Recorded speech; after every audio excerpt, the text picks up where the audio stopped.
నమస్కారం.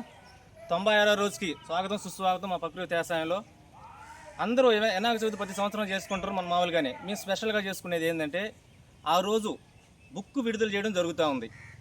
ఆ రోజు బుక్ విడుదల చేయడం, వినాయక చవితి జరుపుకోవడం మాకు కొంచెం స్పెషల్గా ఉంటుంది, మీకు స్పెషల్గా ఉంటుంది. ఎందుకంటే వినాయక చవితి ప్రతి సంవత్సరం చేసుకునేది అందరూ, కానీ కొత్తగా మీకు బుక్ విడుదల చేయడం అనేది మీకు కొత్తగా అనిపిస్తుంది.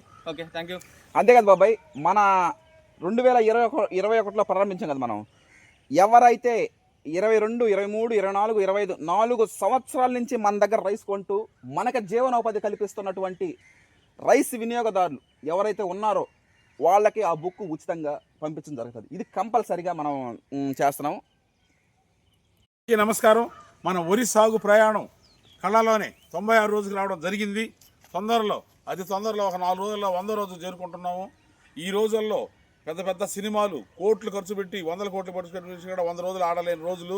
ఆ విధంగా రైతు వారి జీవితాలలో ఒక రైతు మహా అయితే 30 ఏళ్ళు 35 ఏళ్ళు వ్యవసాయం చేస్తాడు. ఒక 15 ఏళ్ళ నుంచి మొదలుపెట్టినాడు. ఓవర్మంటే 40 సంవత్సరాలు వ్యవసాయం చేసినప్పుడు సంవత్సరానికి ఒక పంట లెక్క 40 పంటలేను కాకుండా సెకండ్ క్రాప్లు ఏమైనా ఉంటే కూడా 60, 70 ఓవర్ అడకల్లా చేయలేరు.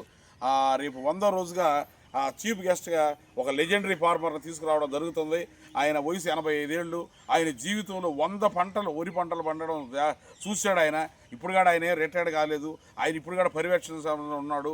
ఆ 100వ రోజు నేను ఆయన చేత మాట్లాడించి 4 తరాల ఆ రోజు అప్పుడు ఆ తరాల నుంచి ఈ తరాల దాకా వ్యవసాయ పరిస్థితులు అనుభవాలు కొన్ని చెప్పించాలని అనుకుంటున్నాను. ఆయన ద్వారాను ఈ ఖచ్చితంగా ప్రయత్నం చేస్తున్నాము, జరుగుతాయి.